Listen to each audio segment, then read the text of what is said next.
selamat datang saya ucapkan. Nah, sesi hari ini kita akan lebih banyak berbicara tentang konsep kripto itu sendiri ya. Konsep kripto bagi teman-teman yang mungkin sudah memiliki aset Nagaya ya, tapi Pak, kripto itu apa sih? Gimana sih cara kerjanya? Kok kayaknya heboh banget gitu ya. Nah, itu kita akan bicarakan hari ini dengan pakarnya langsung ya. Jadi, hari ini saya akan lebih banyak mendengarkan. Saya pun akan belajar, saya pun akan mencatat. Nah, jadi saya sarankan teman-teman, kita juga belajar, kita pun mencatat ya. Nah, nanti kita juga akan ada sesi menjawab pertanyaan. Sekali lagi saya ucapkan selamat datang ya bagi teman-teman yang sudah hadir di sesi hari ini. Saya akan sekarang mengundang sahabat saya yang sangat luar biasa, yaitu Bro Lukman. Beliau juga pernah ya berpartisipasi di berpartisipasi di Telegram voice chat kita ya, dan juga pernah beberapa kali sharing informasi ya. Jadi hari ini saya mengundang beliau untuk masuk sesi di Zoom ya, untuk memberikan informasi yang up to date. Oke, Bro Lukman, bisa dengar suara saya? Oke, selamat malam, salam kenal semuanya. Terima kasih Pak Dani, terus Mami Sista atas waktunya. Bro Lukman, bagaimana kabarnya Bro? Bagaimana aktivitas sehari-hari? Baik. Jadi mungkin sedikit perkenalan. Ya. Saya hari bekerja full time di salah satu e-commerce di Indonesia. Kemudian untuk dunia kripto ini, saya juga sebagai admin di salah satu aset kripto yang udah lama, dan juga aktif juga di trading juga kadang-kadang. Oke, berarti kalau boleh tahu sudah berapa lama Bro berpartisipasi aktif di dunia kripto? Sebenarnya sih udah lama ya, kalau misalnya tahu tentang mata uang digital ini, tahu sejak zaman Liberty Reserve. Itu waktu itu kan sebelum Bitcoin keluar kan ada keluar Liberty Reserve dan sempat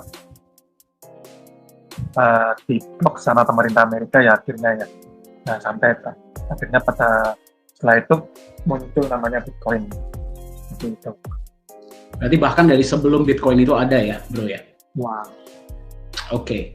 Nah, boleh tolong diceritakan sedikit nggak, Bro? Ini kan banyak teman-teman kita hari ini ya, yang memang hadir, berpartisipasi hari ini, banyak yang memang belum begitu paham sebenarnya dengan apa sih itu kripto, apa sih itu blockchain ya. Mungkin secara garis besar, boleh tolong diberikan sedikit gambaran nggak, Bro? Sebenarnya apa sih kripto dan blockchain itu? Boleh, Pak Dani. Mungkin saya sedikit sharing apa yang saya dapat dari pengalaman. Kalau kita ngomong tentang blockchain itu apa? Blockchain kalau dari kalimatnya itu adalah gabungan dua kata, yaitu block. Block adalah kelompok, dan chain itu artinya rantai. Jadi penamaan ini menceritakan bagaimana cara kerja blockchain yang menggunakan sumber daya komputer untuk menciptakan blok-blok, jadi blok-blok yang saling terhubung dengan tujuan untuk mengeksekusi sebuah transaksi. Nah, sesuai namanya, blockchain ini merupakan rantai blok urut yang dirantai dan didistribusikan bersama-sama. Setiap blok terdiri dari ledger. Ledger itu buku besar, dan 3 elemen, yaitu data, hash biasanya yang kita kenal seperti hash transaction. Jadi kalau misalnya kita transaksi menggunakan, dan ada hash transaction dan hash dari blok sebelumnya. Nah, kalau jenis data yang digunakan pada teknologi ini bergantung dari tujuan blockchain sendiri. Jadi nanti ini saya akan jelaskan bahwa blockchain itu bisa mencakup banyak faktor, nggak cuma tentang kripto aja. Itu Pak. Oke, jadi sebenarnya kalau boleh kita ngomong dengan bahasa simpel ya, blockchain itu sebenarnya seperti cara menyimpan data, betul kan, Bro? Iya, benar. Oke, berarti seperti cara memproses data. Jadi blockchain itu tuh sebenarnya bukan kripto itu sendiri, tapi blockchain itu adalah cara memproses data yang memang dibalik cryptocurrency. Apakah betul? Ya, blockchain itu lebih luas dari kripto dan dapat digunakan di luar kripto aja. Jadi seperti misalnya ada sih seperti beberapa bank yang kalau kita lihat dia menggunakan pembukuan pencatatannya memakai teknologi blockchain, atau misalnya ada juga beberapa perusahaan logistik mungkin di luar negeri yang sudah memulai memakai blockchain untuk teknologi untuk pencatatan logistiknya. Dan kemudian akan ada juga seperti di Uni Emirat Arab ya, dia mulai mencoba untuk mencatat jual beli properti memakai blockchain seperti itu. Oke, berarti karena blockchain ini sebenarnya lebih ke cara menyimpan data, berarti sebenarnya ini kita belum masuk ke cryptocurrency dulu kali ya, kita ngomong lebih ke garis besar. Berarti memang dia itu bisa digunakan untuk berbagai hal ya, dan nggak harus melulu di kripto. Ya, Jadi blockchain itu nggak ubahnya seperti kalau misalnya kita ambil perbandingannya seperti sistem Android. Dan kalau kita misalnya HP kita memakai OS Android, kan di dalamnya ada banyak aplikasi-aplikasi yang berjalan dengan sistem itu. Seperti itu gambarannya. Berarti blockchain itu seperti, kalau misalkan kita ngomong ya, berarti dia itu seperti Android-nya, dan aplikasi itu seperti penggunaan-penggunaannya ya? Ya, dan salah satunya yang paling terkenal dan paling pertama sih cryptocurrency itu. Oke, itu yang paling populer lah ya mungkin ya? Ya, benar. Oke, nah mungkin sebelum kita masuk ke cryptocurrency bro, boleh tolong di-sharing nggak? Kenapa sih blockchain ini kok tiba-tiba jadi populer tuh kenapa? Ada apa? Apakah gara-gara mereka sangat aman kah? Atau gimana itu? Karena dari sifat blockchain-nya sendiri ya, kalau dari blockchain-nya sendiri sih sangat aman dan dia nggak bisa dihapus, kemudian dia transparan. Nanti juga saya jelaskan kok, kalau blockchain nggak bisa dihapus, terus bagaimana dengan misalnya kan ada yang dalam perkembangan kok kenapa ada kripto yang datanya gimana, nah nanti itu saya jelaskan. Jadi kalau dari blockchain-nya sendiri sih tetap nggak bisa dihapus dan transparan, dan dia lebih cepat untuk eksekusinya itu cepat banget. Oke, berarti dia nggak bisa dihapus dan tadi apa? Dia rahasia ya, berarti nggak? Ya, rahasia, transparan tapi rahasia ya, mungkin seperti itu ya. Oke, maksudnya nggak bisa dihapus tuh bagaimana bro? Jadi data yang sudah ada, misalnya kita melakukan sebuah transaksi apapun, itu akan tercatat di hash transaksinya itu. Selama internet ada, dia tetap ada. Oh, oke. Berarti kalau misalkan ada data, misalkan kita nggak ngomong cryptocurrency dulu ya. Misalkan dia ini pencatatan untuk properti, jual beli properti. Itu data selama internet itu ada, itu akan selalu ada. Dan karena di dalam blok itu kan ada ledger ya. Ledger itu dipegang oleh memang semua orang yang berpartisipasi dalam blok itu.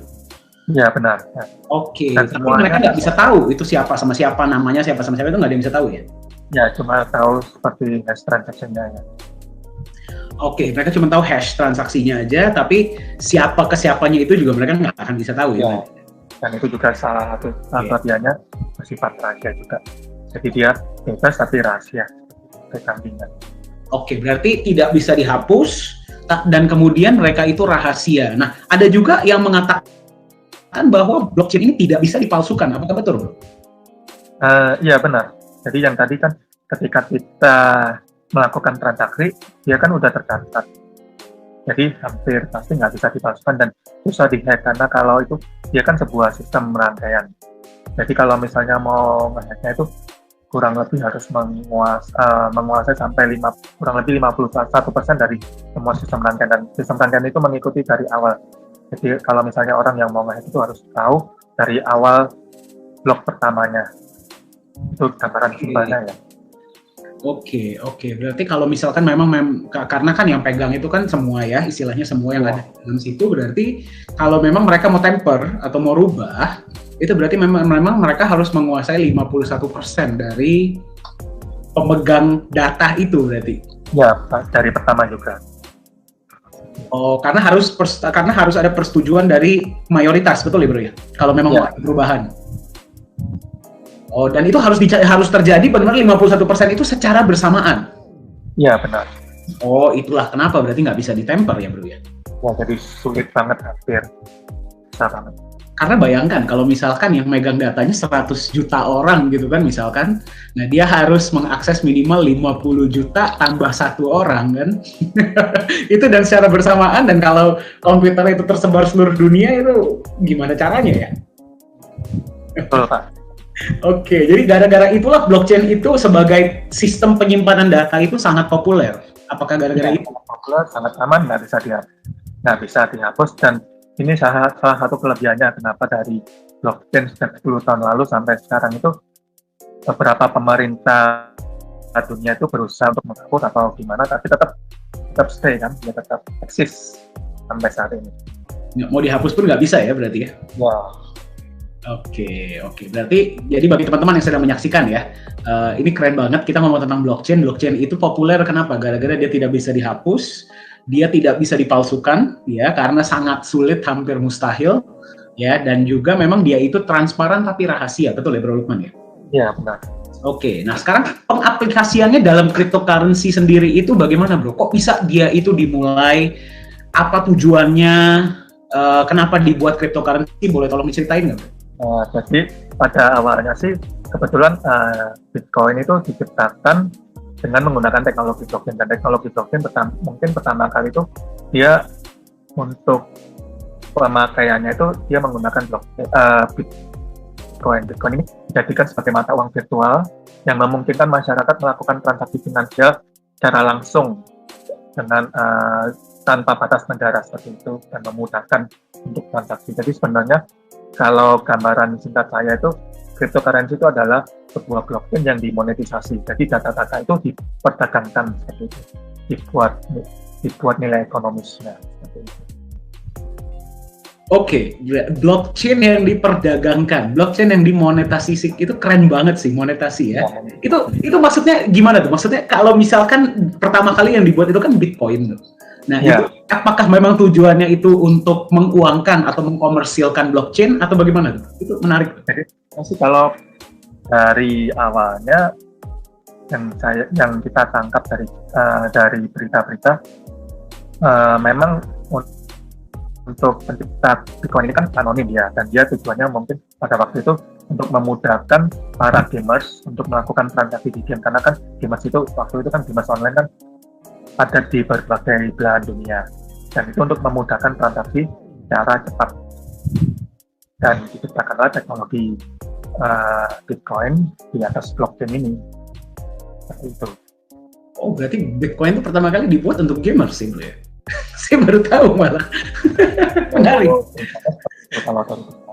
Dan dia diciptakan pertama kali menggunakan kode komputer dan tidak boleh melebihi 21 juta.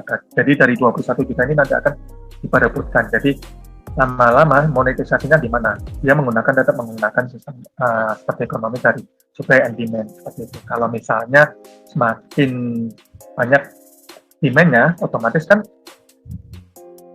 dari data yang 21 juta itu otomatis kan harganya naik, permintaannya kan naik terus. Nah, dari sana muncul harga Bitcoin. Kenapa dari 3 juta, dari 1 juta, 3 juta terus naik sampai saat ini. Itu yang dimaksudkan. Bitcoin itu kenaikannya fantastis banget sih memang. Ya. Oke, ini menarik ya teman-teman, bagi Anda yang menyaksikan ya. Bitcoin itu berarti pertama kali dibuat untuk mempermudah para gamer, ya, agar mereka bisa bertransaksi satu sama lain tanpa harus adanya pihak ketiga ya, dan bisa diperdagangkan di seluruh dunia. Dan memang karena ada yang namanya supply dan demand. Ini tadi keren banget, supply dan demand. Jadi kalau misalkan kita ngomong di market itu, apapun yang menentukan itu pasti tetap adalah supply dan demand. Nah, itulah nilainya bisa naik sangat fantastis ya Bitcoin itu ya, bro ya. Ya, benar. Oke. Nah, itu kan tadi Bitcoin ya. Jadi Bitcoin itu memang kalau kita baca white paper-nya pun memang ini membuat peer-to-peer electronic cash system yang berarti bisa diperdagangkan. Berarti kita sekarang kita lihat ya, penggunaan ini nggak cuma di gaming, bro, tapi banyak hal di seluruh dunia. Berarti dia sudah berkembang ya istilahnya ya? Ya, benar. Dan kemudian penggunanya kan meluas karena kan banyak pihak yang melihat keunggulan, dan sampai sekarang dia bertahan. Bahkan seperti saya katakan tadi, beberapa pemerintah dunia berusaha menggunakan atau melarang, dan dia tetap eksis, tetap nggak bisa dihapuskan atau bagaimana. Karena sistem tidak bisa dipalsukan dan tidak bisa dihapus tadi ya berarti ya? Nah, kemudian setelah Bitcoin kan ya ada beberapa developer muncul, kemudian cryptocurrency yang lain seperti ETH, kemudian Doge, dan yang lain-lainnya. Oke, nah saya punya pertanyaan menarik nih, bro. Pertama kali kan yang muncul Bitcoin, ya kan, dan Bitcoin itu memang fenomenal. Kita lihat di tahun dia mulai benar-benar, saya pun ya sebagai orang awam, ya saya pun sebagai orang awam, saya pun mendengar Bitcoin pertama itu di tahun 2000, kalau saya nggak salah 13, ya kan. Nah pada saat itu harganya itu masih $100.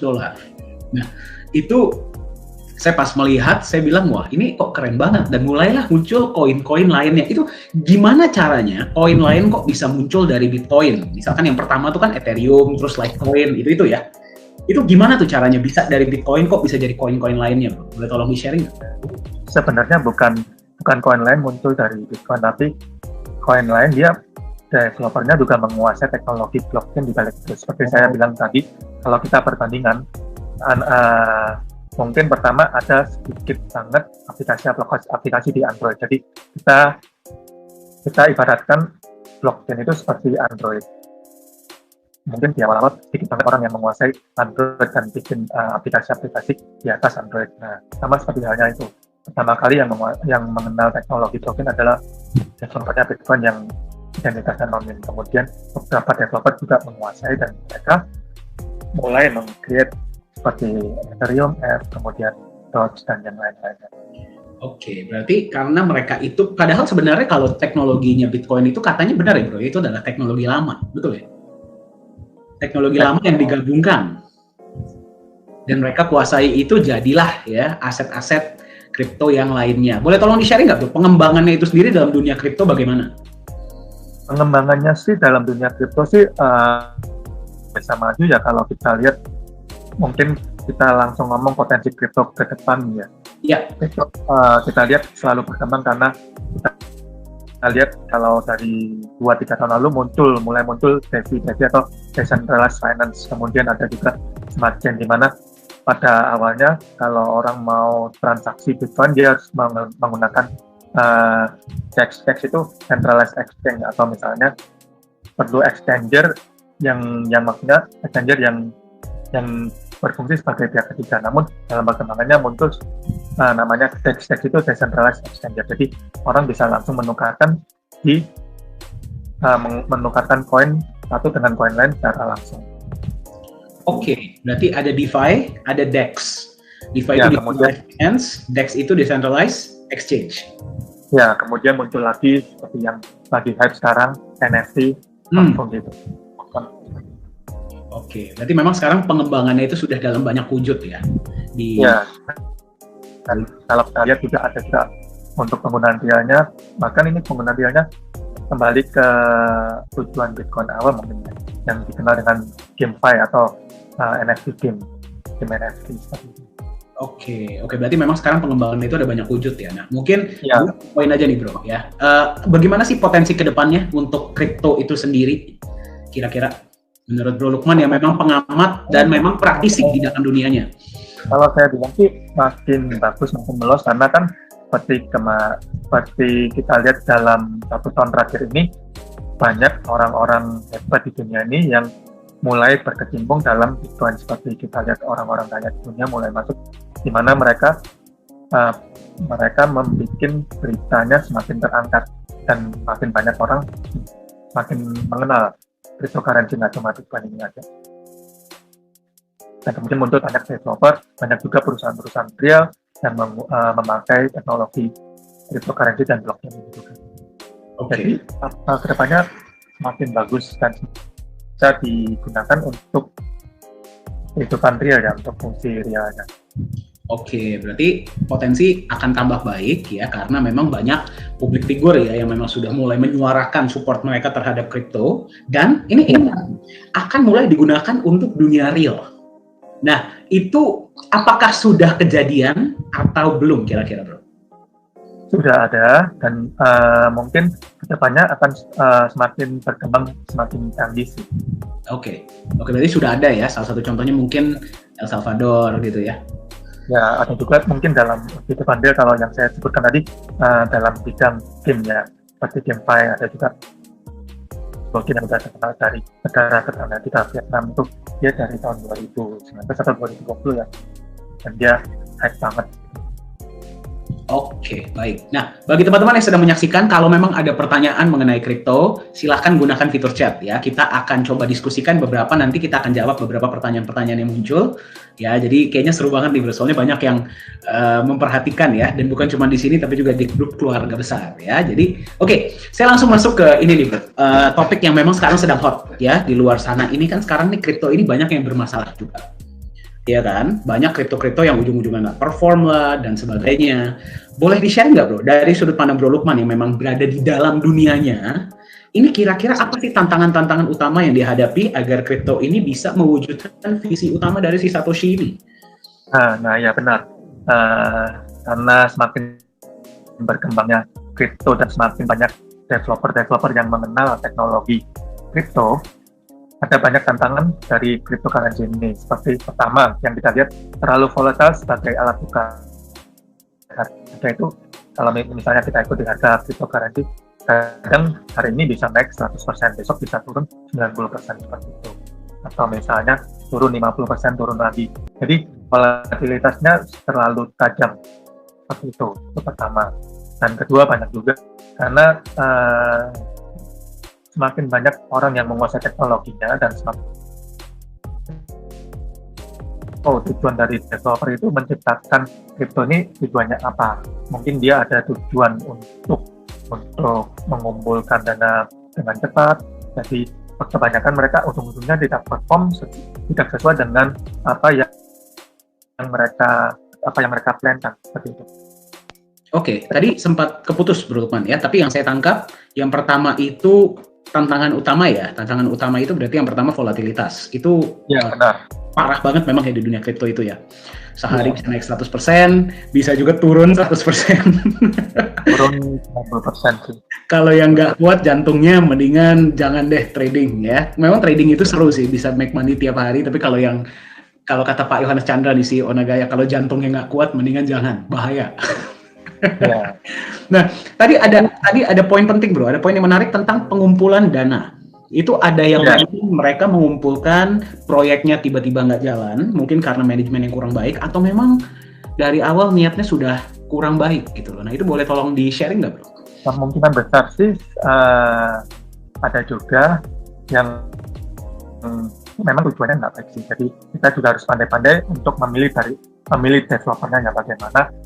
Latar belakang dari developernya, ada juga memang yang developer itu tujuannya nggak baik untuk mengumpulkan dana aja, kemudian setelah sudah dapat dia nggak peduli dengan proyeknya sendiri, dengan kriptonya yang dia ciptakan sendiri seperti itu, dan ujung-ujungnya merusak nama cryptocurrency itu atau kita kenal dengan istilah scam seperti itu.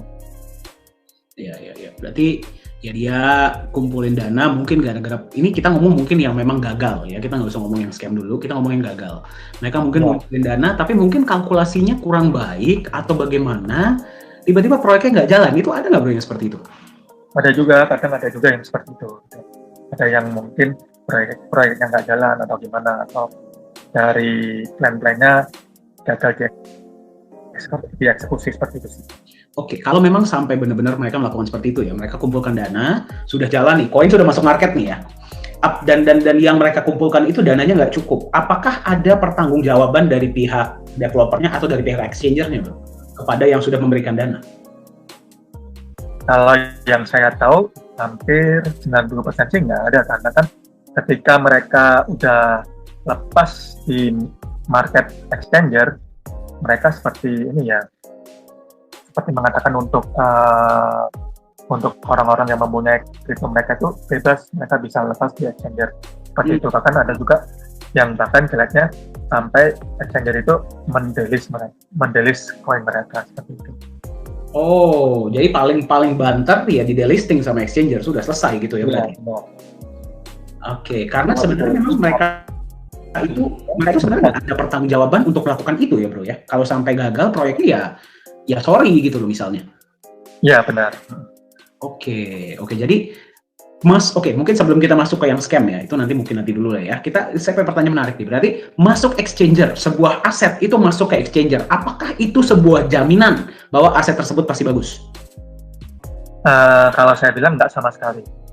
Karena seperti saya katakan dan dari pengalaman, sebenarnya yang penting kita lihat itu dari developernya siapa ya. Karena kalau secara teknis seseorang atau satu tim menciptakan, dia create sebuah kripto, sebuah koin, dia dari blockchain sendiri atau numpang blockchain orang berupa token, itu kalau misalnya mereka ready, nggak sampai 1 minggu pun mereka bisa listing di exchanger kok. Seperti itu.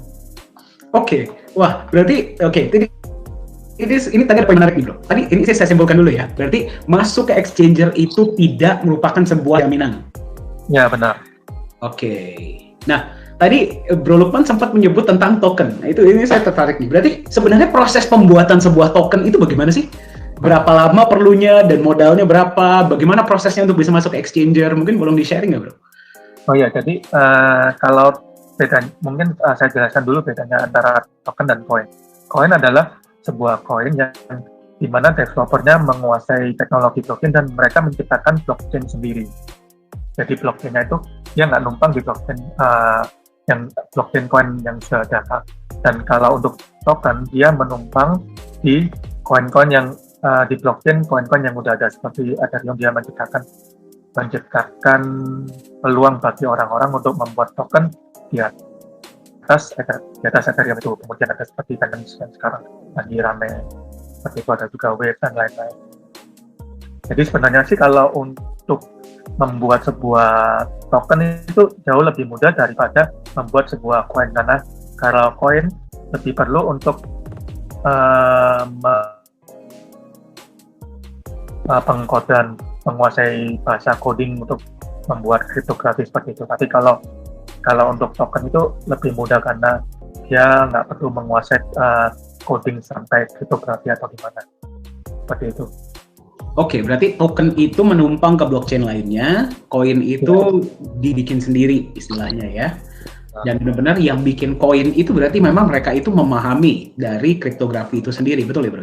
Ya benar, dan itu kita bisa lihat kebanyakan kalau dari kalau yang bisa menguasai blockchain sendiri itu lebih bagus daripada token. Kebanyakan sih, bukan pasti tapi kebanyakan seperti itu. Kalau misalkan mereka menguasai, ya jadinya biasanya lebih bagus. Kenapa? Karena kan mereka custom made sendiri istilahnya semuanya ya. Ya benar. Nggak ada yang pakai template, kan istilah seperti itu ya. Ya benar. Oke. Kalau token itu berarti menggunakan blockchain dari yang lain yang sudah ada, istilahnya menumpang, menggunakan template ya. Ya benar, menumpang. Oke. Pembuatan token sendiri butuh waktu berapa lama, Bro? Sebenarnya sih kalau udah biasa sih nggak lama banget ya, bahkan 3 hari juga udah bisa. Bahkan kalau misalnya udah biasa nggak sampai 3 hari juga bisa. Seperti itu. Berarti bikin token itu maksimal 3 hari ya? Bahkan kurang dari itu sih kalau kurang dari itu. Satu ID banget ya. Oke, dan biayanya kurang lebih berapa, Bro? Kalau boleh tahu, kurang lebih. Yang saya tahu seperti dari untuk Binance Smart Chain itu di bawah $1.000, bahkan ada yang lebih murah ya. Misalnya kita menumpang di blockchain Wave atau yang lain seperti itu. Blockchain Binance aja berarti $1.000? Ya, di Binance Smart Chain. Oke, berarti misalkan ya ada satu orang nih, misalkan si A ya, dia pengen bikin koin atau token ya, nggak usah koin dulu. Dia mau bikin token, dia masuk ke Binance, dia bayar $1.000, prosesnya nggak nyampe 3 hari, jadilah sebuah token. Apakah ada keharusan dia itu perlu punya PT, perlu ada proyek, perlu ada emas, itu ada keharusan nggak, Bro? Nggak ada keharusan. Nah, jadi ini yang sering disalahgunakan oleh developer nakal yang nggak sih. Berarti saya sebagai pribadi, saya bisa langsung masuk ke Binance, saya tinggal tulis saya pengen token ABC misalkan, bayar $1.000, habis 3 hari jadi sebuah token. Ya, bisa banget. Oke. Dan jadi itu jadi sebuah token yang memang sudah ada blockchain-nya ya, tapi blockchain-nya pakai blockchain-nya Binance. Ya, numpang di blockchain-nya koin yang udah saya ambil seperti itu. Oke, token itu udah jadi nih, ya misalkan namanya token ABC, yang bikin pribadi, nggak perlu pakai PT, ya, contohnya nggak ada PT. Gimana prosesnya? Token ini bisa masuk ke exchanger, Bro, kalau boleh tahu? Sebenarnya kalau masuk ke exchanger sih gampang banget ya. Seperti yang saya bilang tadi, mungkin nggak sampai 3 hari. Kecuali kalau di exchanger-nya udah populer banget, yang exchanger yang top 3 di sebuah negara, di masing-masing negara itu mungkin agak susah. Sebenarnya sih kalau masuk exchanger sih kasarnya sih tinggal bayar bisa, atau misalnya ada juga bahkan yang nggak perlu bayar tapi dia bayar pakai token mereka sendiri gitu. Ada beberapa exchanger yang bisa saya pakai token saya sendiri masuk exchanger. Ya benar. Ya benar. Oke. Sampai semudah itu. Nah, oke. Jadi di sini mungkin kita perlu tahu bahwa masuk exchanger itu bukan sebuah jaminan atau sebuah tujuan ya. Kalau misalnya seperti saya lihat Nagaya ini benar-benar bagus.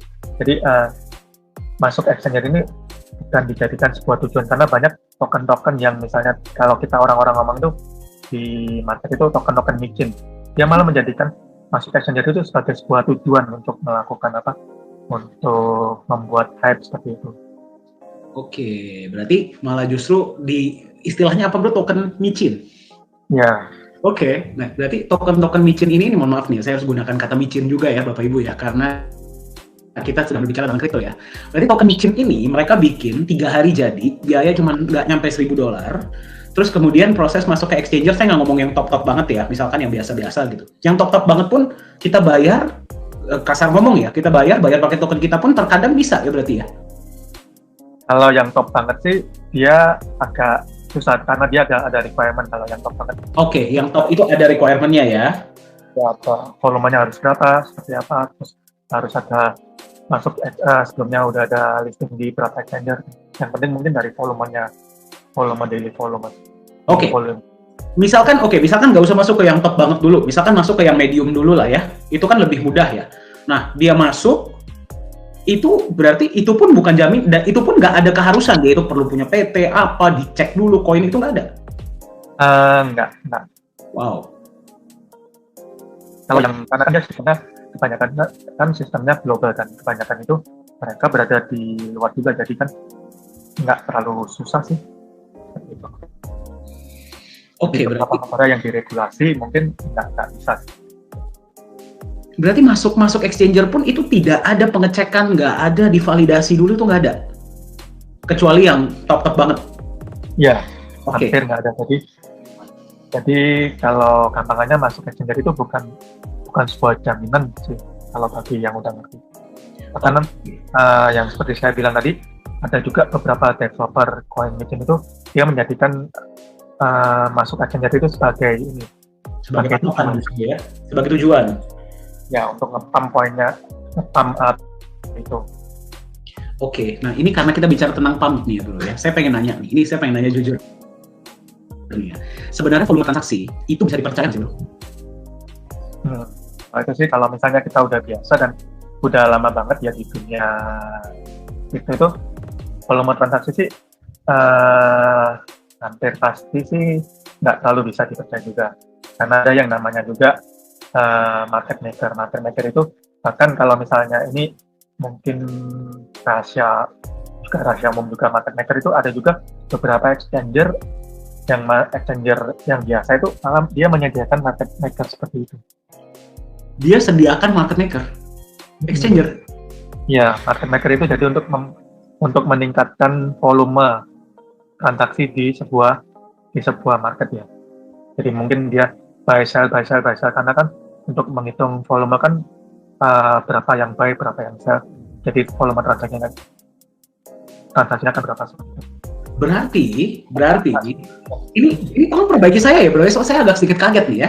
Saya bikin token di Binance misalkan, atau apapun itu, biaya nggak nyampe $1.000, nggak nyampe 3 hari, jadilah sebuah token ya. Nggak perlu saya bikin PT dulu, nggak perlu ada proyek, nggak perlu ada apapun. Saya masukkan ke dalam exchanger yang besar dulu kan belum bisa. Saya masukin ke exchanger biasa kan, karena ngejar volume transaksi, betul ya? Volume transaksi ini pun bisa dimanipulasi. Ya, kadang bisa juga dari tim developernya sendiri juga mereka punya, atau misalnya ada juga menggunakan jasa atau gimana. Dan ada jasanya lagi untuk itu? Ya, jadi ya ampun, oke. Berarti itu untuk menciptakan FOMO ya bro ya, atau hype lah istilahnya ya? Ya, benar, itu menciptakan untuk FOMO-nya. Oke, nah berarti kalau misalkan dia ngejar transaksi dengan menggunakan market maker ya, di sana. Misalkan saya gunakan market maker di 3 exchanger deh, volume transaksi saya kan naik, bisa dong saya masuk ke yang paling top? Nah, bisa banget, jadi untuk naik tingkat ya, untuk kadang seperti itu juga sih. Aduh, saya jadi sedikit prihatin ya dengarnya ya. Ya teman-teman, jadi ini kita ngomong apa adanya ya. Ini benar-benar kita melihat apa sih sebenarnya yang sedang terjadi di dunia kripto ini tuh sebenarnya seperti apa. Ya, kita nggak mau menjelek-jelekan siapapun, semua orang pasti punya tujuan sendiri untuk membuat apa yang mereka lakukan ya. Tapi ini kita ngomong apa adanya. Ya, jadi kembali ya teman-teman, kalau ada pertanyaan silahkan ya. Mumpung ada Bro Lukman di sini, ini keren banget topiknya, kita banyak banget berbicara mengenai hal-hal yang menarik ya, yang mungkin kita nggak bisa dapatkan di luar ya, di materi-materi manapun. Nah, kita bicarakan semua di sesi hari ini. Ya, oke, Bro Lukman, thank you banget tadi udah sharing. Nah, berarti yang kita dapatkan adalah sebuah aset masuk di exchanger paling hebat pun, volume transaksinya setinggi apapun, itu bukan sebuah patokan. Ya, benar. Nggak bisa 100% ya. Oke. Nah, sekarang kita ngomong ke yang lebih positif nih, bro. Ya, kita ngomong ke yang lebih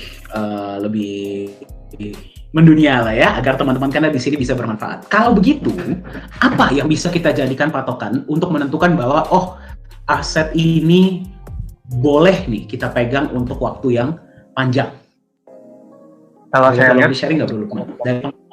pertama sih dari background developernya, pertama. Dan kedua, ini lebih bagus kalau misalnya dia ada jaminan. Seperti kayak kita misalnya, kayak kita lihat Nagaya ini dia memiliki jaminan emas. Ketika seseorang membeli aset kripto ini, dia ada jaminan untuk dipegang. Kemudian ketiga ada proyek. Proyek itu proyek real. Keempat, komunitas, dan kelima utilitas. Oke. Berarti, wah ini keren banget nih. Berarti yang pertama developernya siapa, ya? Yang kedua, dia punya pelindung nilai, ya berarti ada jaminannya. Yang ketiga dia ada proyeknya. kok kayak pernah dengar ya? Ini koin apa yang punya ya? Oke, kemudian komunitasnya bagus dan ada utilitas. Mantap. Ya berarti kalau misalkan kita gunakan itu sebagai patokan, kita bisa bilang bahwa ini proyek yang layak kita pegang untuk jangka panjang. Ya, benar. Dan kita nggak cuma ngomongin Nagaya ya bro, ya ini kita ngomongin aset lain di luar sana pun. Berarti fundamental itu jauh lebih penting daripada dia sudah masuk exchange atau belum. Apakah betul? Ya. Jadi dari pengalaman orang-orang juga ya, kebanyakan orang-orang yang sukses dari dunia kripto tuh justru mereka yang nge-hold. Jadi mereka yang beli, bukan yang main di ombaknya kripto itu, di ombak naik turunnya itu, karena itu ombaknya kan dia liar banget. Jadi kebanyakan yang sukses justru yang dia pilih aset-aset di mana aset-aset yang benar-benar bermutu dan developernya bagus, kemudian yang proyeknya bagus, seperti itu. Berarti ini kata-kata yang luar biasa nih teman-teman, silakan catat ya. Mereka yang benar-benar sejahtera dari aset kripto adalah mereka yang beli dan mereka hold. Ya, beli dan mereka hold, dan mereka beli aset yang memang punya fundamental yang baik. Ya, jadi bukan mereka yang mengikuti ombak. Nah, itu tuh keren banget, mengikuti ombak. Karena bro, ada nggak sih bro, beberapa orang-orang kan kita lihat nih, biasanya banyak koin-koin yang ada di market, ya, yang sudah ada di market, itu kan banyak dari mereka ada yang beli tuh sebelum di pump, misalnya dia beli, nilainya naik. Tapi ada juga dong yang beli di atas karena ngikut-ngikut. Karena dia tuh, ini naik nih, gue ikutan deh, itu ada dong berarti. Nah, banyak banget, karena kan itu memang mungkin dari sifat emosi manusia ya. Biasanya kan mereka ikut-ikutan kalau misalnya koin udah naik tinggi, mereka justru baru beli. Karena kan mereka ini lagi rame nih, lagi populer, seperti itu. Jadi koinnya lagi rame, lagi populer, dia buka exchanger, dia lihat nilainya lagi naik gitu ya, dia ikut-ikutan beli, nggak taunya sudah di atas. Ya, benar. Gimana bro? Nah, justru kebanyakan orang-orang yang biasanya yang kurang berhasil di dunia kripto, kebanyakan yang seperti itu. Jadi dia ikut, kemudian dia nggak buy and hold seperti itu. Tadi keren banget ya. Banyak orang yang belum berhasil atau kurang berhasil di dunia kripto adalah mereka yang ngikut-ngikut. Dia lihat, ini lagi bagus nih gitu, atau lagi populer nih, lagi ngetrend nih, nah dia ikutan. Padahal sebenarnya yang holder sejati itu mereka udah beli duluan, betul ya bro ya? Ya. Ini lagi naik 200% hari ini. Nah, dia ikut-ikutan beli, naik 2 kali lipat atau naik 3 kali lipat. Padahal nggak tahu ketika dia udah capai pucuknya, ketika dia udah beli, besoknya dia turun. Jadi mereka lihat, naik 200%. Jadi kalau misalkan aset-aset yang memang sudah dipublikasikan, misalkan di media gitu ya, itu biasanya boleh nggak kita bilang, itu tuh kalau kita beli itu udah telat? Karena kan kita lihat justru bahkan di dunia trading, di dunia kripto pun ada juga malah seperti kalau misalnya istilahnya itu yang ngomong grup nge-pump, grup pump and dump. Jadi mereka memang kadang ada juga misalnya sebuah koin atau sebuah token, dia lagi nggak ada berita apa-apa, nggak ada news apa-apa, grup ini lagi nge-pump gitu. Ada seperti itu bro? Dan bikin orang-orang itu ikut-ikutan seperti itu. Ada seperti itu ya berarti? Grup pump itu ada berarti? Lumayan banyak sih. Kan di luar sih, di Indonesia juga ada grup seperti itu. Berarti mereka ini memang ya mungkin karena punya komunitas yang besar atau dana yang besar ya, mereka beli banyak gitu ya. Dan Pak ini bilang yang kita diskusikan tadi, tantangan kripto ya. Ini penyebab dari volatilitas kripto ini terlalu tinggi. Kadang kenapa volatilitasnya naiknya kadang ngawur, kemudian turunnya juga tajam banget. Karena kadang nggak cuma dari supply and demand, kadang ada juga yang grup-grup penggerak harga seperti grup pamen jam itu, seperti itu. Berarti kita bisa bilang mereka itu seperti spekulator ya bro ya? Ya, atau juga ada juga market maker-nya seperti itu. Spekulator atau market maker ya, berarti mereka lah yang gara-gara mereka lah aset kripto ini jadi sangat volatile. Ya, memainkan harga. Oke. Jadi kalau mungkin boleh, soalnya saya sering lihat bro, saya penasaran. Saya sering kalau misalkan kita lihat di market tuh ada banyak koin-koin yang dia naiknya tinggi banget, terutama kalau baru masuk ya.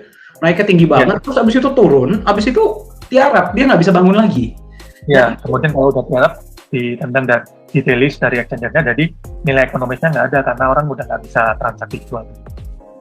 Jadi seperti yang tadi, kembali lagi ke konsep blockchain atau crypto sebenarnya sih, kalau misalnya kenapa koin itu ada yang, atau token itu ada yang scam, sebenarnya sih bukan scam koinnya ada, atau koinnya hilang, atau hashtag-nya hilang. Hashtag-nya sih masih ada, tapi kan itu istilahnya udah nggak ada nilai ekonomisnya seperti itu.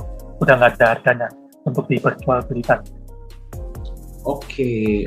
Berarti ada ya yang seperti itu, yang memang mereka itu koin yang memang sudah nggak ada nilainya lagi. Kelihatan itu nilainya udah mau naik pun susah, udah kayak orang koma gitu ya. Tiba-tiba di delist saja oleh exchanger karena memang sudah nggak perform lagi gitu ya.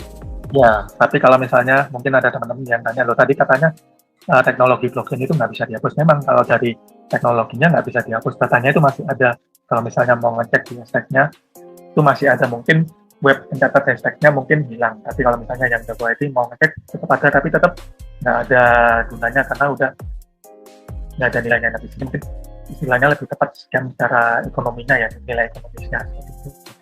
Berarti inilah yang namanya scam secara ekonomisnya. Iya. Oke, berarti memang mereka ini nggak ngambil duit siapapun, maksudnya secara langsung ya. Tapi ya mereka beli sesuatu yang tiba-tiba nilainya hilang ya sama aja bohong kan istilah gitu. Betul ya? Ya, mungkin kita tetap pegang koinnya tapi ya nggak bisa ditransaksikan. Oke. Dan apakah aset-aset seperti itu banyak bro di exchanger?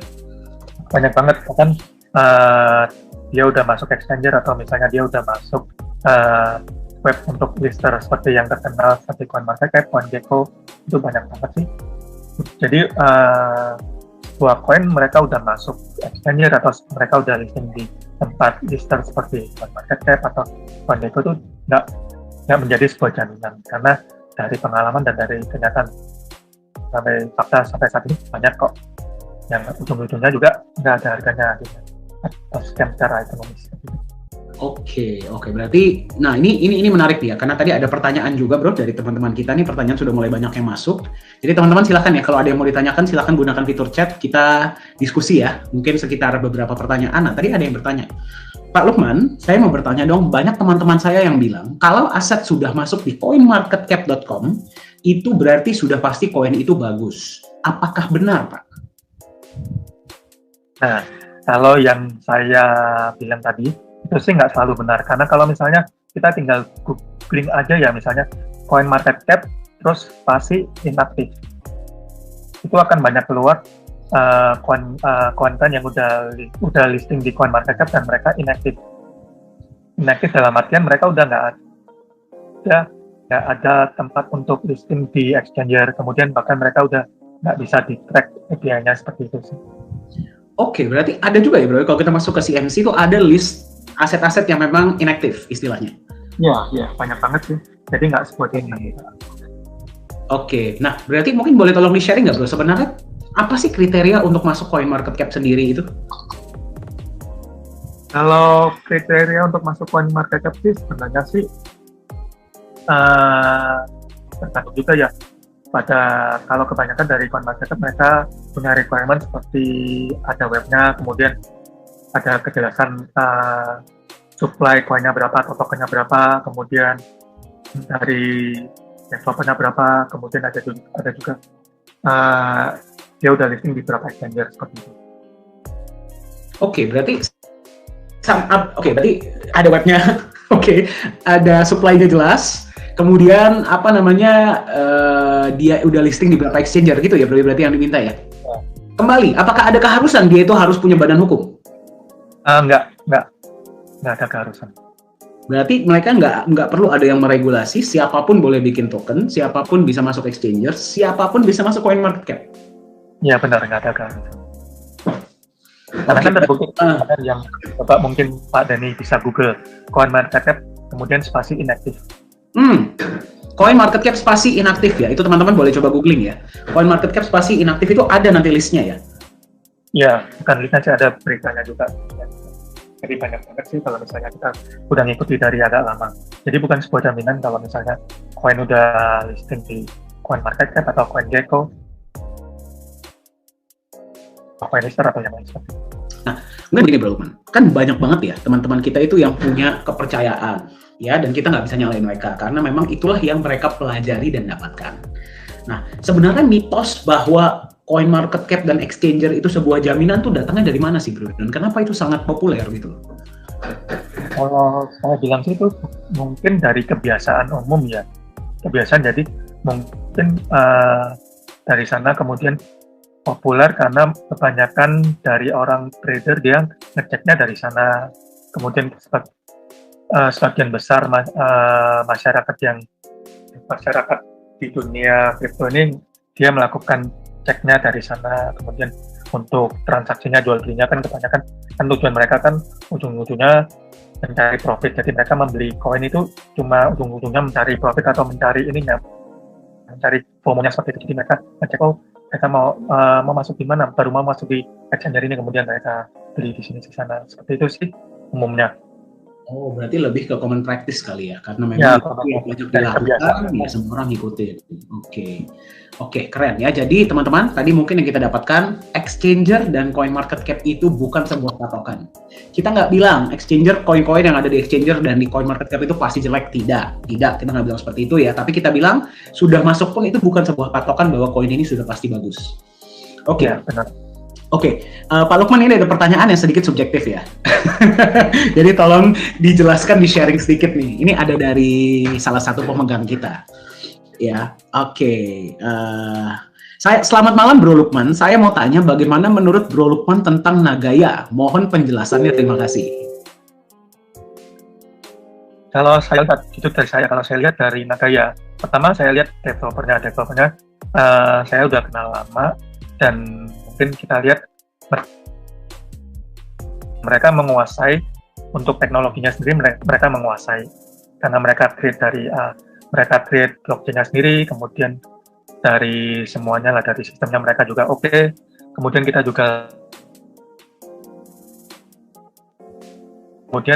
ini kembali juga dari developernya, dari developer Nagaya mereka membuat koin ini bukan untuk asal-asalan atau tujuannya bukan untuk tujuan singkat atau gimana ya. Mereka bahkan mau mencari legalitas yang bagus di Singapura seperti itu. Itu dari sana yang saya lihat. Kemudian di penjelasan teman-teman itu saya lihat juga dari penjelasan Pak Tony, kita lihat kalau Nagaya ini juga memberikan nilai pelindung berupa emas, dan emas ini ada beneran bisa ditukar fisiknya sesuai dengan SK. Jadi itu yang saya lihat benar-benar dari mana Nagaya ini benar-benar bagus. Bahkan satu poin lagi saya yang merasa bagus dari Nagaya ini, dia nggak menjadikan masuk exchanger dan masuk CoinMarketCap sebagai tujuan.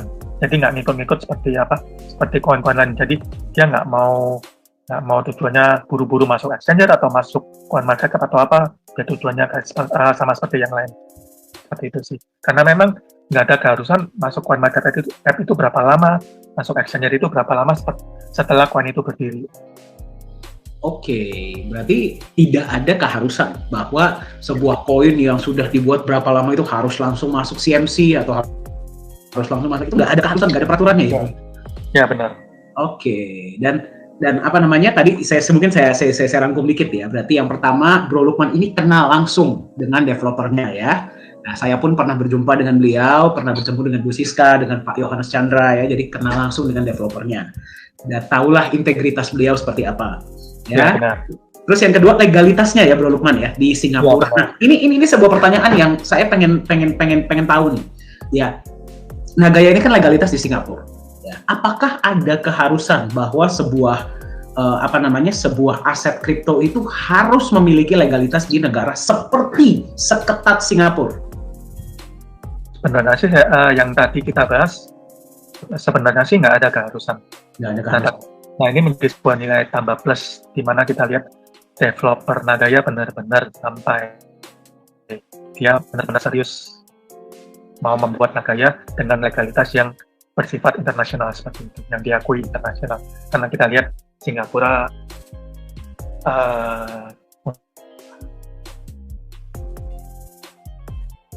Oke, sepertinya sinyalnya Bro Lukman ini sedikit. Untuk legalitas benar-benar diakui secara internasional. Oke, sinyalnya Bro Lukman tadi sempat terputus ya, tapi sekarang bisa dengar saya? Oke, sepertinya terputus lagi. Teman-teman bisa dengar saya ya? Tetap bisa dengar saya ya? Jelas ya? Oke, baik ya. Mungkin sinyal beliau terputus sebentar ya. Jadi, oke, Bro Lukman bisa dengar suara saya? Benar-benar. Mungkin saya ulangi tadi ya. Oke, silakan. Saya ulangi lagi. Jadi,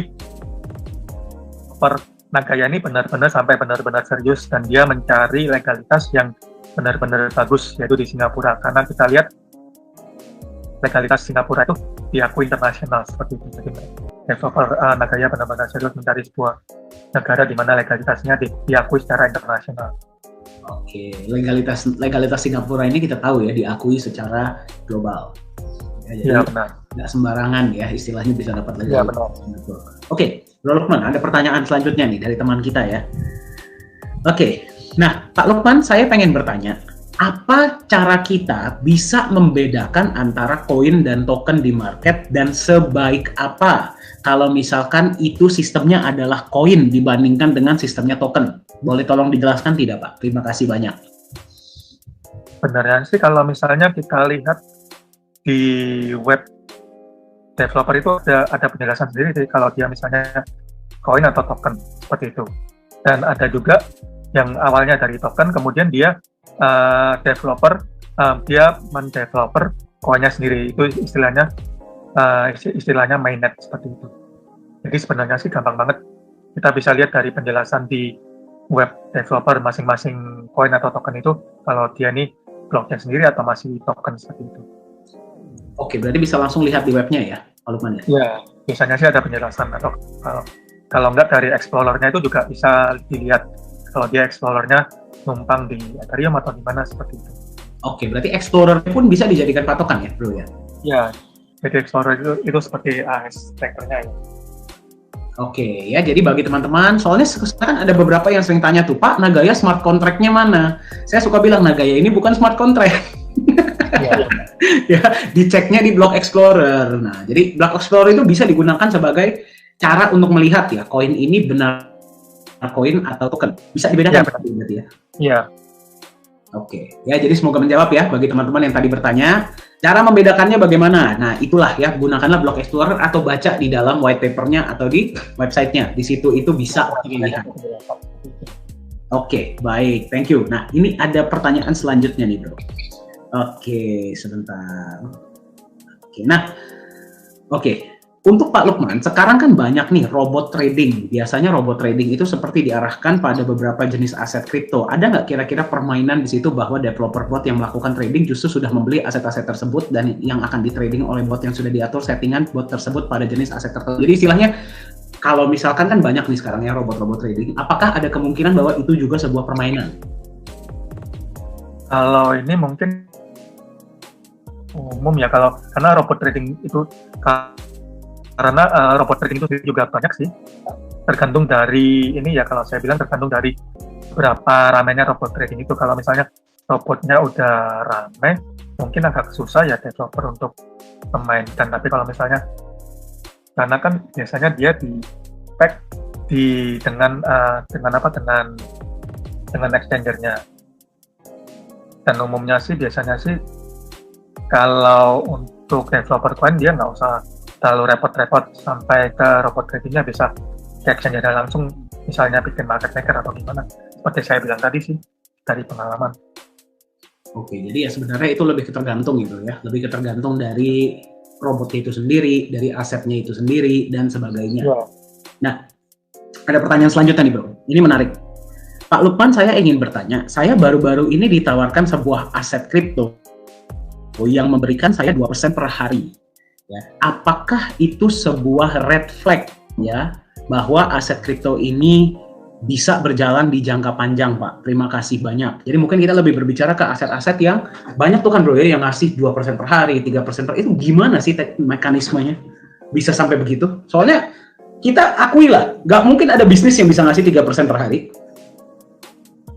Ya benar sih, sebenarnya sih yang seperti saya pernah bilang di sesi sebelumnya sih, sebenarnya sih kalau misalnya sebuah aset kripto memberi jaminan fix berapa persen per hari itu, ujung-ujungnya sih kebanyakan sih mereka nggak akan kuat untuk bertahan lama, karena yang mereka berikan sih biasanya koin atau token-token yang mereka ciptakan sendiri seperti itu.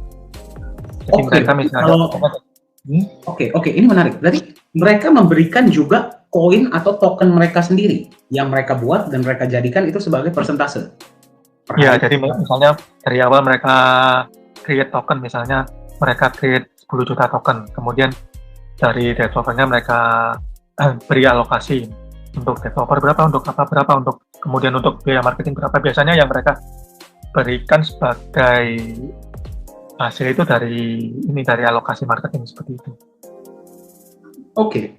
Berarti saya bisa, nah, apakah kalau misalkan kita bikin token, itu ada maksimal supply? Saya cuma boleh bikin sekian, atau mungkin kalau saya mau bikin lebih mahal, harga lebih tinggi, misalkan supply saya mau bikin 1 triliun, itu harganya lebih mahal, atau sama harganya semuanya?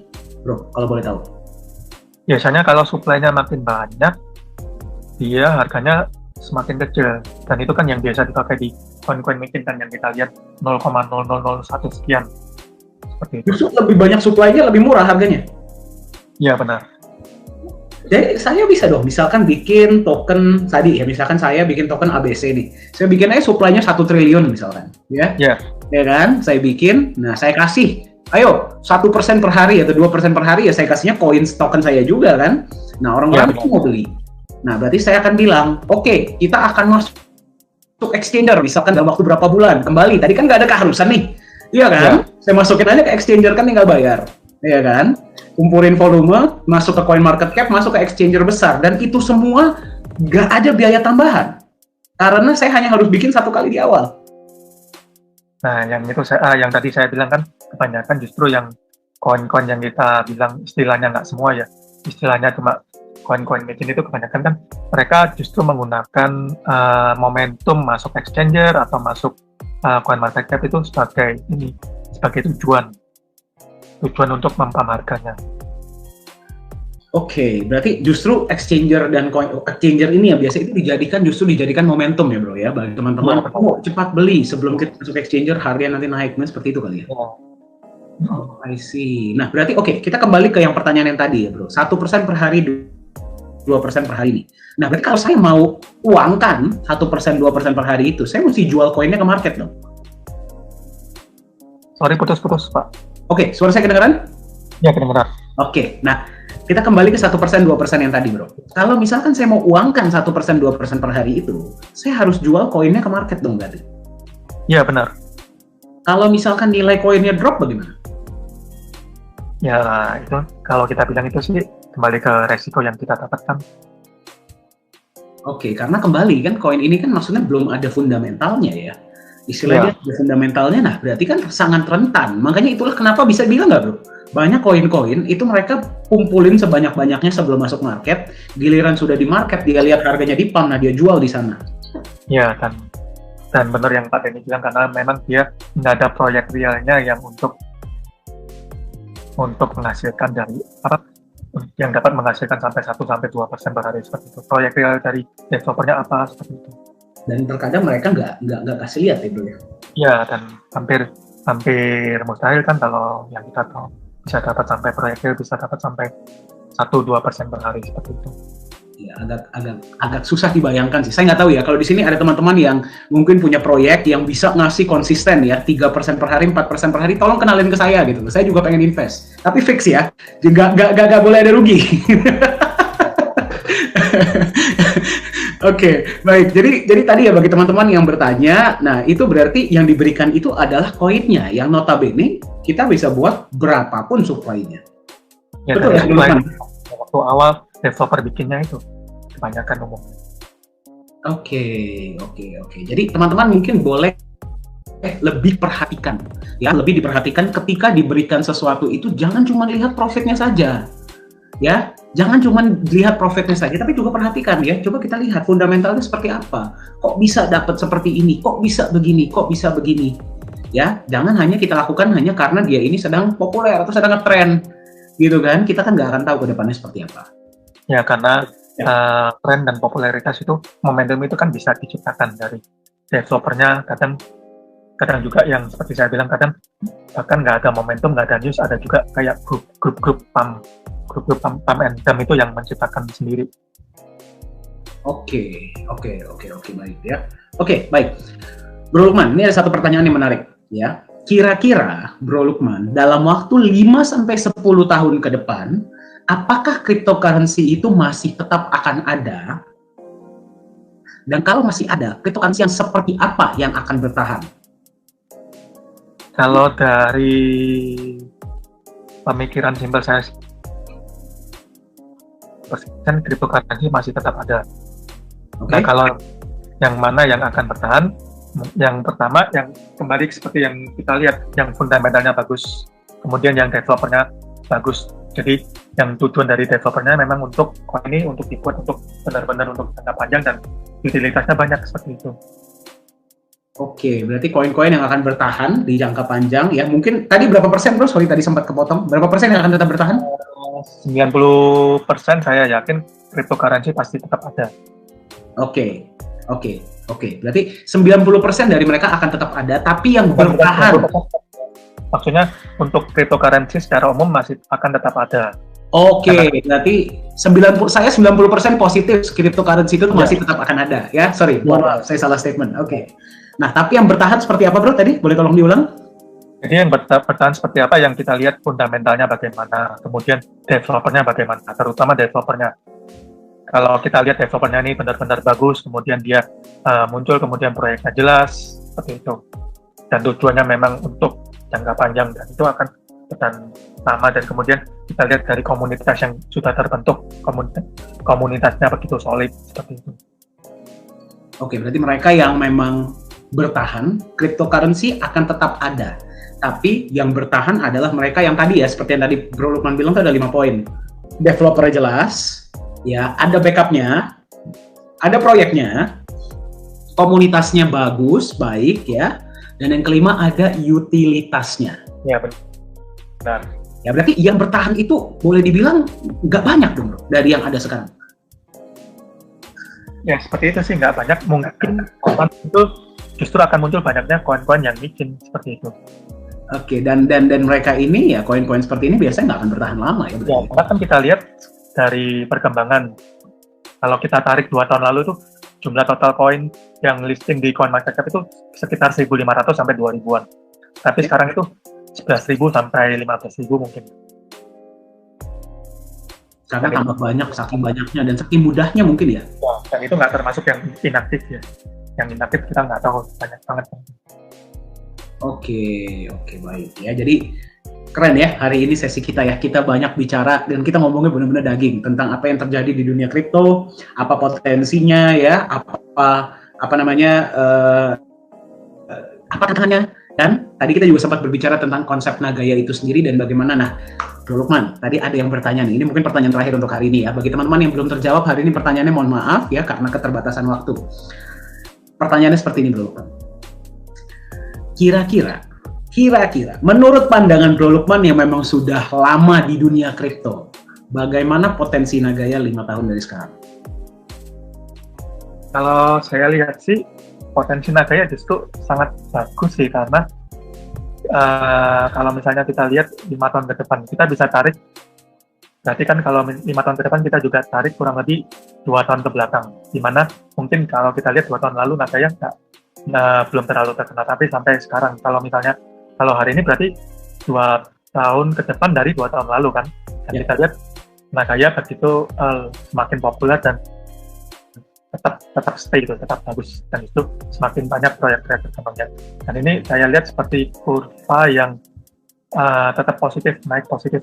Mungkin tapi mungkin kurvanya nggak langsung naik seperti pump gitu ya, tapi dia stabil naik dan saya percaya sih, saya melihat kalau mengikuti dari story-nya akan tetap naik seperti kurva yang naik pelan-pelan naik terus seperti itu, semakin naik. Oke, jadi kurvanya nggak seperti koin-koin yang di pump ya, karena memang bagi Anda yang sedang mendengarkan, bukan itulah tujuan kita. Kita nggak mau gampang naik, tapi juga gampang turun. Buat apa? Ya kan? Kita lebih pilih naiknya pelan-pelan tapi stabil, ya Bro Lukman ya. Jadi memang kurvanya positif ke depan. Kita lihat, kalau ke depan kita juga bisa lihat kan, kayak tadi bilang di story dari 2 tahun sebelumnya, sampai saat ini aman-aman dan tetap semakin berkembang. Oke, kita bisa lihat kurva dari 2 tahun sebelumnya, kita bisa lihat sampai sekarang aman ya. Saya suka bahasanya, tetap ada walaupun ya di seluruh dunia ini sedang mengalami pandemi, kesulitan ekonomi, tapi Nagaya tetap ada, malah tambah terkenal dan trennya pun tetap positif. Jadi ya bisa, kalau kita tarik dari 2 tahun yang lalu, kita bisa lihat 2 tahun ke depan atau 3 tahun ke depan kurvanya akan tetap positif ya Bro Lukman ya. Oke, nah jadi saya to the point nih, point blank nih. Tadi kan kita bicara aset-aset yang perlu dihindari, aset-aset yang baik dipegang pada saat masih awal. Apakah Nagaya salah satunya yang layak dipegang dari sekarang, Bro Lukman? Kalau untuk saat ini masih layak banget sih, karena kan kita lihat masih banyak proyek-proyek ke depan, dan seperti saya pelajari masih 1 proyek saat ini, dan kedepannya masih semakin banyak, dan kita lihat dari developernya tetap serius dan tetap mengembangkan Nagaya menjadi aset yang lebih bagus ke depannya. Mantap. Terima kasih banyak nih ya, Bro Lukman sudah berbagi hari ini. Kita membahas banyak hal-hal yang cukup kontroversial, ya cukup. Tapi nggak ada kekurangan sih kalau Nagaya. Kalau masalah kok belum masuk exchanger atau kok belum masuk CoinMarketCap atau CoinGecko, kan yang tadi saya bilang kan itu nggak ada keharusan, dan justru malah bagi saya ini malah bagus, karena memang Nagaya justru melihat dan nggak mau menjadikan exchanger atau listing di CoinMarketCap itu sebagai tujuan, atau misalnya tujuan pentingnya, poin pentingnya gitu, seperti yang lain kayak gitu. Oke, wah itu menarik banget ya. Jadi kalau bagi teman-teman, nah ini saya ulang kata-kata beliau ya, bagi teman-teman yang bertanya, kok Nagaya belum masuk market, kok belum masuk CoinGecko, belum masuk CoinMarketCap, belum masuk Coinster ya, justru di Nagaya hal itu tidak dijadikan tujuan, tidak dijadikan patokan, itu sebagai sebuah benefit tambahan ya. Nanti itu akan terjadi, tapi yang kita tekankan adalah fundamentalnya. Ya benar. Nah, Bro Lukman kan waktu itu kan kita sempat bertemu dengan Pak Yohanes Chandra ya. Pas waktu itu ada juga. Bagaimana pengalamannya Bro? Menurut Bro Lukman bagaimana beliau sebagai seorang individu? Dia bagus banget dan dia menguasai teknologi blockchain-nya. Jadi yang kita lihat kadang ada developer yang dia sendiri nggak menguasai teknologi blockchain-nya. Cuma kalau kita lihat dari Pak Yohanes, dia ini menguasai banget untuk kriptografinya. Oke, beliau sangat menguasai teknologinya ya. Buat benefit tambahan juga, nggak perlu terlalu khawatir. Oke, baik. Tapi sesi kita hari ini tidak ada yang dipersiapkan ya Bro ya, semuanya spontan ya? Ya, banyak. Oke, baik. Oke, baik ya. Bapak Ibu sekalian, bagi Anda yang sedang menyaksikan, terima kasih. Ya, nah sekarang saya ingin rangkum dulu nih, sesi hari ini keren banget bersama Bro Lukman. Kita berbicara tentang banyak hal, nah saya ingin rangkum ya tadi yang kita bicarakan. Yang pertama, beberapa tantangan-tantangan utama di dalam dunia kripto adalah volatilitas karena sangat banyaknya spekulator, ya. Kemudian banyak koin-koin yang tidak perform, ya. Tidak perform itu gara-gara miskalkulasi. Mungkin mereka inginnya punya sekian, tapi karena perhitungannya nggak akurat, tidak terkumpul dananya, dan seperti yang tadi diceritakan, koinnya bisa di-delisting dari market. Kembali, tidak ada pertanggungjawaban dari exchanger atau dari developer ketika sudah masuk di market. Ya, dan yang ketiga adalah memang mereka yang punya niat kurang baik. Ya, memang ingin menghilang, ya seperti itu. Nah, kemudian exchanger dan CoinMarketCap bukan sebuah patokan, seperti yang tadi kita ceritakan ya, karena saking mudahnya siapapun, Anda pun bisa bikin token, bisa masukkan di exchanger, bisa dimasukkan di CoinMarketCap, ya tidak ada sebuah keharusan Anda harus punya badan hukum atau apapun ya. Yang Anda harus jadikan patokan adalah 5 hal. Ya, boleh dicatat. Developernya seperti apa, menguasai atau tidak, apakah ada pelindung nilai atau jaminan, ya. Kemudian apakah ada proyek real. Yang keempat, komunitasnya seperti apa dan utilitasnya seperti apa, ya. Dan ini yang paling keren dari beliau ya. mereka yang sejahtera dari dunia kripto adalah mereka yang membeli dan memegang, buy and hold, bukan mereka yang mengikuti ombak. Nah, sekarang pertanyaan saya untuk Anda adalah, Anda mau jadi mereka yang mengikuti ombak atau Anda mau jadi holder karena Anda sudah pegang Nagaya di awal? Dan sampai kapan Anda mau pegang Nagaya Anda? Sampai harga berapa Nagaya? Siapa yang ingin Anda sejahterakan? Silahkan Anda tentukan sendiri. Oke, Bro Lukman, terima kasih banyak nih ya sudah berbagi. Keren banget ilmunya ya, sangat praktis, sangat bisa diaplikasikan. Mudah-mudahan nanti kita bisa sharing-sharing lagi ya Bro ya. Keren banget. Oke, baik.